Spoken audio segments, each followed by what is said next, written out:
It's beer o'clock on Real Ale Craft Beer. I haven't reviewed a beer from St. Peter's Brewery for a long time, many years in fact. I was in Morrison's, my local supermarket. Here it is.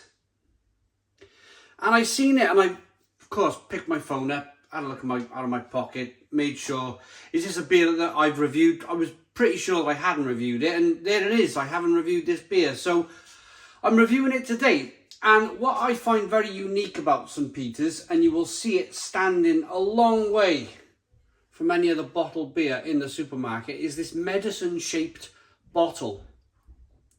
When I first started reviewing beer many moons ago, I found their beers in Waitrose, and I was completely blown away by that kind of...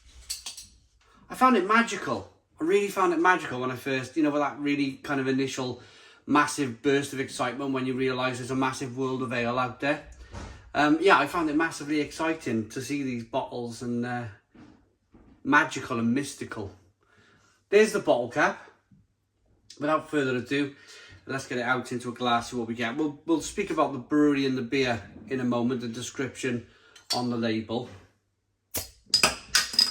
Nice bit of smoke on the bottle opening. Beer in the glass. Now, being a golden ale, I've decided to choose a traditional pint pot for this review. No taku glass needed, or, nothing too elaborate. This is a golden ale at 4.7% ABV.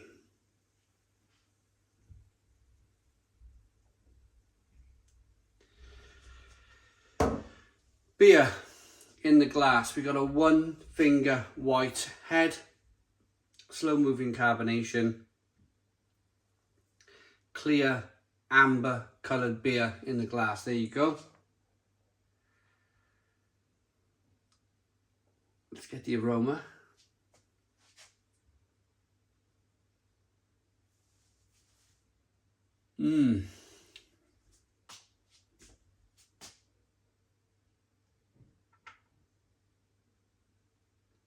Now, I've come quite a long way since St. Peter's Brewery, about 11 years ago, decided to send me their beer. 11 years ago, they sent me their beer, and I was completely surprised by this kind of metallic aroma and taste in the beer. But I think it's probably their water. It's probably a traditional kind of tank that they're using in the brewery is still giving off this slightly kind of coppery, metallic aroma in the beer.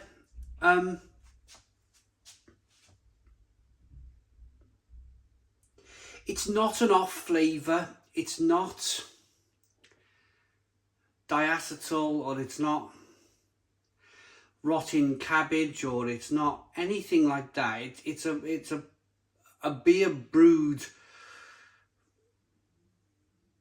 this way, like they want it, like they must sell a lot of this to their customers with this sort of tinny metallic aroma.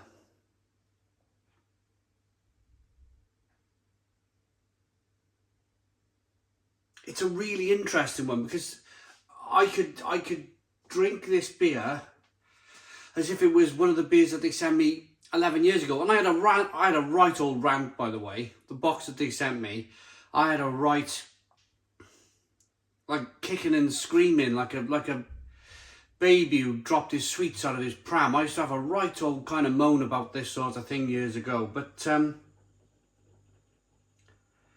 in my experience now in drinking lots and lots of beer, it must be purely that the people who buy St. Peter's beer must really like this kind of almost sulfury, metallic aroma. And let's see if it's in the taste.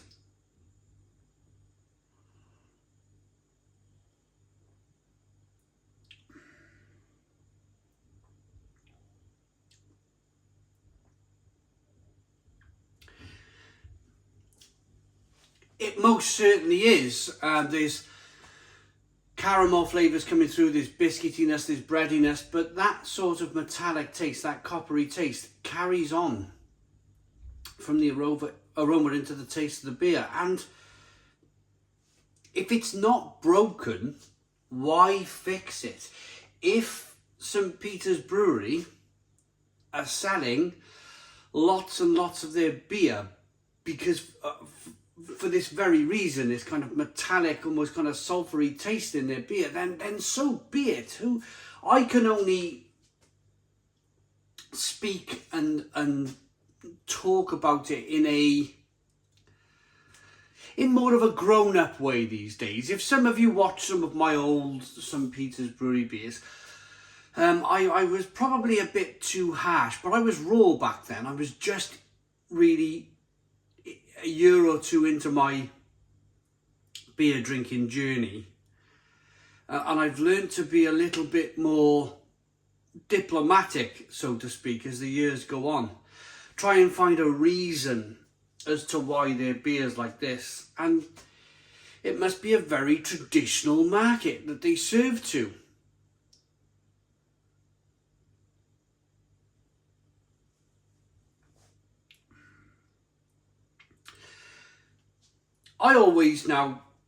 I've started playing snooker on a Monday night.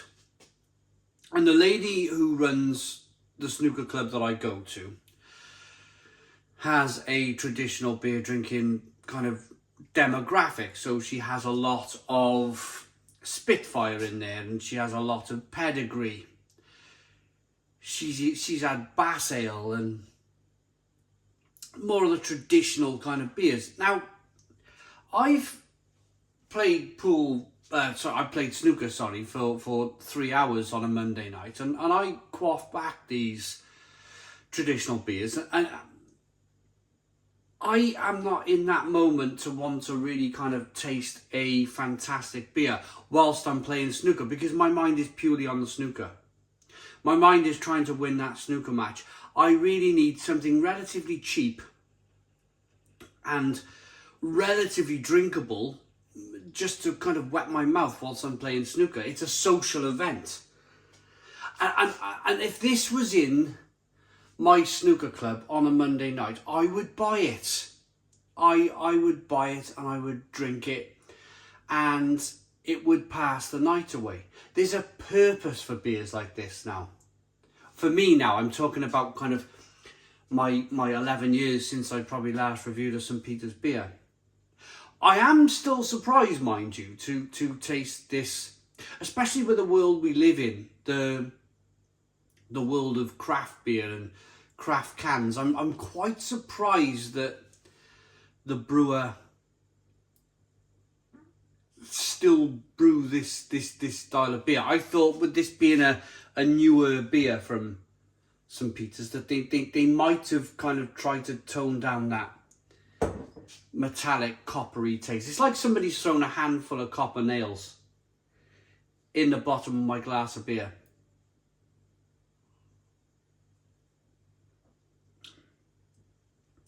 So what I do these days really is kind of look to the camera, look at you guys watching and go, could you drink this? Would you kind of enjoy this? Would you not enjoy this? Comment in the comments box, let me know, because it's really interesting. I find it fascinating that after all these years, St. Peter's Brewery are really brewing the same sorts of things. But then again, I suppose if you look at the likes of Shepherd Neame, who I mentioned earlier, and Marston's and Green King, they're still doing relatively the same sorts of beers anyway. So maybe that's the demographic, the market that they're trying to hit. It's not unpleasant. It's not unpleasant. It's quite difficult to review. If you ask me to stand here and kind of pull flavours for 8 to 10 minutes, the length of my beer reviews, I like my beer reviews to be between 8 and 10 minutes. I would really struggle if it was just kind of nailed on. You just have to talk about the flavours, which is, as I mentioned earlier, it's a bit biscuity, a bit bready. It's quaffable, it's refreshing, it's bitter on the back end. Traditional hops, traditional malts, it's just really metallic. They're based in Suffolk in the UK. There's their bottle, and I'm going to give a description now on this beer. English pale malts coupled with Challenger and Golding hops provide the bitterness and aroma. The result is a highly distinctive light golden ale with caramel aromas, a pleasing toffee apple flavour, and a late bitterness. Yeah, there we go. That's St. Peter's Golden Ale. Gatekeeper Golden Ale.